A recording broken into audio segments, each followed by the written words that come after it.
اعوذ باللہ من الشیطان الرجیم بسم اللہ الرحمن الرحیم۔ السلام علیکم۔ آج میں آپ کے سامنے حضرت نوح علیہ السلام کا کشتی کا واقعہ بیان کروں گی۔ حضرت نوح علیہ السلام اللہ تعالیٰ کے پیغمبر تھے۔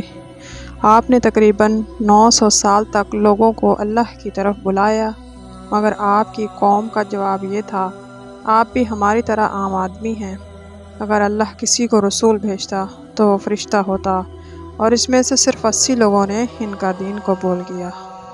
اس لیے حضرت نوح علیہ السلام نے ان کے عذاب کی بد دعا فرمائی، جس کے نتیجے میں ان پر سیلاب کا عذاب نازل ہوا۔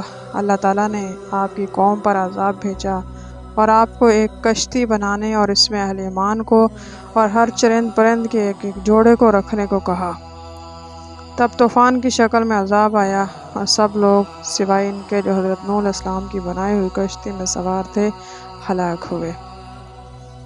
ایک عذاب جو ایک طوفان کی صورت میں حضرت نوح علیہ السلام کی قوم پر آیا، جس میں حضرت نوح علیہ السلام نے ایک کشتی بنوا کر صالح انسانوں اور جانوروں کو سوار کیا۔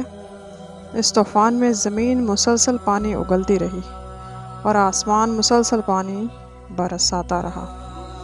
روایات اور سائنسی شواہد کی روح سے یہ طوفان بنیادی طور پر عراق کے علاقے مابین النہرین میں آیا تھا، اور اس کا ذکر توریت، انجیل اور قرآن تینوں میں آتا ہے۔ اللہ تعالیٰ نے آپ کو حکم دیا، آپ ایک کشتی تیار کریں۔ چنانچہ آپ کے لگائے ہوئے ساگو ان کے درخت تیار ہو گئے، اور آپ نے ان درختوں کی لکڑیوں سے ایک کشتی بنائی جو 80 گز لمبی اور 50 گز چوڑی تھی، اور اس میں 3 درجے تھے۔ نچلے طبقے میں درندے، پرندے، حشرات الارض وغیرہ، اور درمیانی طبقے میں چوپائے وغیرہ جانوروں کے لیے، اور بالائی طبقے میں خود اور مومنین کے لیے جگہ بنائی۔ اسی طرح یہ شاندار کشتی آپ نے بنائی جو آپ کی اور مومنوں کی محنت اور کاریگری کا ثمرہ تھی، جنہوں نے بے پناہ محنت کر کے یہ کشتی بنائی تھی۔ جب آپ کشتی بنانے میں مصروف تھے تو آپ کی قوم آپ کا مذاق اڑاتی تھی، طرح طرح کے تمسخر کرتے اور قسم قسم کی طعنہ بازیاں دیتے، بد زبانیاں کرتے، اور آپ ان کے جواب میں یہی فرماتے، آج تم ہم سے مذاق کرتے ہو، لیکن مت گھبراؤ، اللہ کا عذاب طوفان آ جائے گا تو ہم تمہارا مذاق اڑائیں گے۔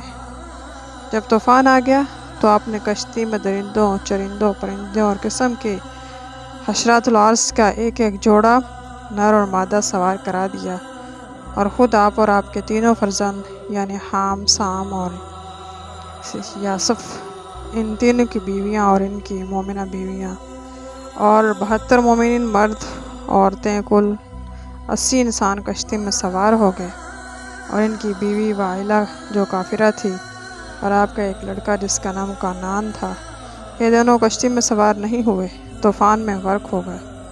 طوفان میں کشتی والوں کے سوا ساری قوم اور کل مخلوق غرق ہو کر ہلاک ہو گئی، اور آپ کی کشتی جودھی پہاڑ پر جا کر ٹھہر گئی۔ طوفان ختم ہونے کے بعد آپ کشتی والوں کے ساتھ زمین پر اتر پڑے۔ آپ کی نسل میں بے پناہ برکت ہوئی، آپ کی اولاد تمام روئے زمین پر پھیل کر آباد ہوگی، اس لیے انہیں آدم ثانی یعنی زمین پر موجود انسان کا دوسرا باپ بھی کہا جاتا ہے۔ صدق اللہ العظیم۔